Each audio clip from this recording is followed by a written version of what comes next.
The sound of Jessica's designer heels clicking against the marble floor echoed through the hallway of Morgan Industries headquarters. I kept my eyes focused on my computer screen, pretending to be absorbed in spreadsheets as she approached my desk. Well, what used to be my office before she demoted me to executive assistant. "Olivia, where are the Q3 projections?" she demanded, not bothering with a greeting. "The board meeting starts in 20 minutes. I reached for a perfectly organized folder on my desk. "Right here. I've also included the updated market analysis you asked for, plus the preliminary numbers from our Asian division." She snatched the folder without a word of thanks, flipping through it with manicured fingers. At 32, Jessica Morgenstern was everything I wasn't: tall, polished, and married to one of the most influential tech investors in Silicon Valley. The fact that she was my stepsister seemed almost irrelevant now. "These better be accurate," she muttered. Unlike last time, I bit back a retort. Last time had been her error, not mine, but there was no point arguing. Not anymore. "My name is Olivia Morgan, and until 6 months ago, I was the chief operating officer of Morgan Industries, the technology consulting firm my father had built from nothing. I'd worked my way up from intern to COO over 12 years, learning every aspect of the business while earning my MBA at night, but none of that mattered after Dad's stroke. Jessica had swooped in with her husband James's connections and her mother's influence over our father. Suddenly, the succession plan that had been in place for years disappeared. Instead of me taking over as CEO, the board appointed Jessica, despite her having spent the last decade working in fashion marketing. "Oh, and cancel my lunch with the Riverside team," Jessica added, already turning away. "I have a more important meeting. They've flown in from London specifically to meet with you," I reminded her. "The acquisition dash." I said cancel it. Her voice could have frozen hell itself. "And remember your place, Olivia. You're not COO anymore, you're just the help." As she clicked away down the hall, I allowed myself a small smile. Jessica was so convinced of her own superiority that she never bothered to look closely at what I was actually doing with all those spreadsheets and reports. She had no idea that for the past year, ever since I first noticed her maneuvering for control, I'd been preparing for this exact situation. Later that evening, I sat in my small home office, surrounded by documents that told a very different story than the one Jessica thought she knew. My phone buzzed, a text from Marcus Zhang, our former head of Asia-Pacific operations, who'd retired shortly after Jessica took over. "Everything's ready, Tokyo team is on board." I sent back a thumbs-up emoji, then opened my laptop to check the secure email account I'd set up months ago. One by one, confirmation messages rolled in from key personnel across Morgan Industries' global offices, people Jessica had dismissed as irrelevant, middle managers she never bothered to meet. People who had watched me grow up in this company, who remembered how I'd started in the mailroom during summer breaks, people who'd seen me work alongside them, learning their challenges, understanding their value.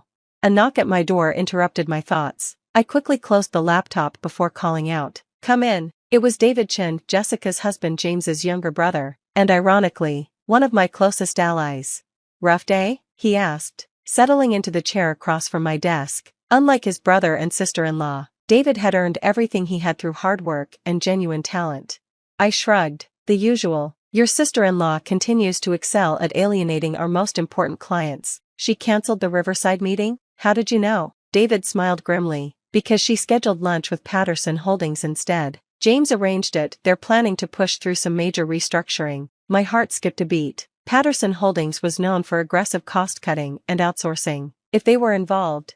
How soon? 2 weeks. They're going to announce a strategic partnership that will effectively give Patterson control of Morgan's domestic operations. David leaned forward, his expression serious. "A lot of people are going to lose their jobs, Olivia." I nodded slowly, my mind racing. "Then we need to move faster. Is everything set on your end?" David had been helping me set up Aurora Consulting, officially a small startup focusing on specialized tech consulting, but actually the vehicle for something much bigger.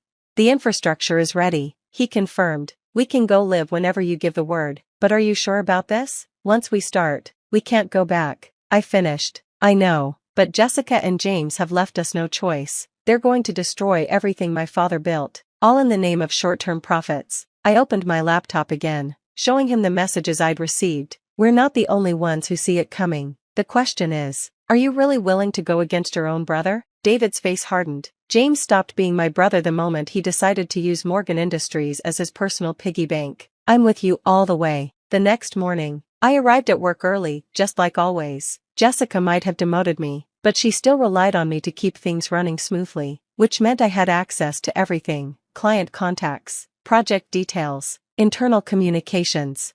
I was reviewing the morning reports when my phone buzzed. It was Marcus again.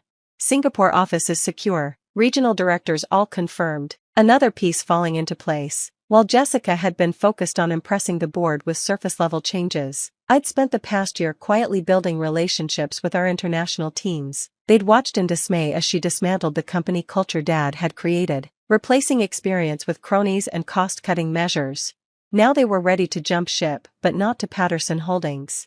The next week passed in a blur of careful preparation. During the day, I played the perfect assistant, managing Jessica's schedule and handling the endless details she couldn't be bothered with. At night, I coordinated with David and our growing network of allies. The plan was complex but elegant. Morgan Industries' strength had always been its people, the relationships we'd built, the expertise we'd developed. Jessica saw them as expenses to be cut. I saw them as the foundation of something new. It all came to a head sooner than we expected. Jessica burst into the office one morning, her face flushed with anger. "Where's the Singapore team's proposal for the Chintech merger? I need it for the board meeting this afternoon." I blinked innocently. "I sent it to your email last night. Didn't you receive it?" She grabbed my keyboard, pulling up her email. "There's nothing here. This is exactly why I demoted you. You can't handle basic tasks." "That's strange," I said calmly, opening my own email. "I have the confirmation receipt right here. See? Sent at 9:47 p.m. to your private email address." Jessica's face went pale. She'd been using a private email account to communicate with Patterson Holdings, keeping the negotiations off Morgan's servers. She'd never told me about it, but I'd known for months.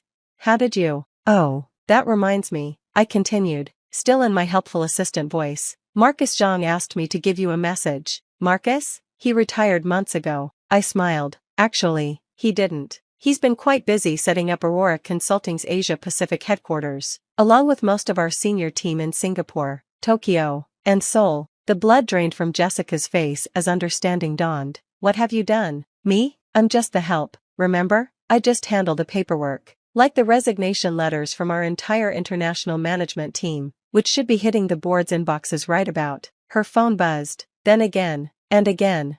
"You can't do this," she whispered. "I already have." I stood up, gathering my things. "Oh, and you might want to take a look at the client list for the Patterson Holdings deal. You'll find it's gotten significantly shorter over the past few weeks." As I walked toward the elevator, I heard her screaming for security, but it was too late. The pieces I'd spent a year putting into place were already moving. Phase 1 was complete. Now came the hard part. The next morning, Morgan Industries headquarters was in chaos. Security guards stood at every entrance, checking IDs against a hastily compiled list of approved employees. Jessica had spent the night trying to contain the damage, but she was fighting a battle that had already been lost. I watched it unfold from Aurora Consulting's new offices, a modern workspace in a building just 3 blocks away. David had secured the lease months ago, and we'd been quietly setting up infrastructure while Jessica was focused on her Patterson Holdings deal. "Latest count?" I asked as Marcus Zhang walked into my office, looking tired but satisfied.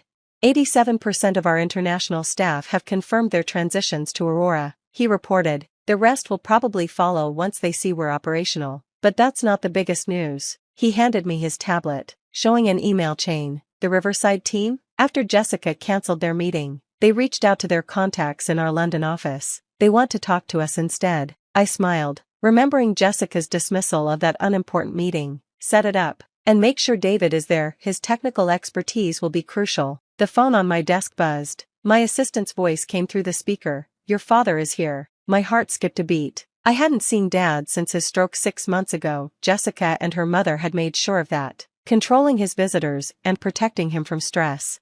"Send him in." He looked older than I remembered, leaning more heavily on his cane, but his eyes were sharp as ever as he took in my new office. "Nice view," he said mildly. "Dad, I dash." He held up a hand, stopping me. "Jessica came to see me last night. She had quite a story to tell about betrayal and corporate espionage." I stayed silent, waiting. "She seemed to think you'd stolen the company's international division right out from under her." He settled into the chair across from my desk. "What she failed to mention was how you did it." "Everything was legal," I said carefully. "The employees who left chose to do so voluntarily. The clients who followed were free to take their business wherever they wanted. Oh, I know that. A small smile played at the corners of his mouth. What I want to know is how long you've been planning this. I took a deep breath. Since the day I found Jessica's mother altering your succession plans while you were still in the hospital. His expression darkened. Ah, I wondered about that. I saw what was coming, Dad. I knew once they got control, they'd start dismantling everything you built. The Patterson Holdings deal was just the beginning. Patterson Holdings? He sat up straighter. Charles Patterson's Vulture Fund? I nodded, pulling up the details on my laptop. Jessica and James arranged to sell them controlling interest in Morgan's domestic operations. They were planning to gut the company, layoffs, outsourcing, selling off divisions for quick profits. Dad was silent for a long moment, studying the documents. Finally, he looked up at me with something like pride in his eyes.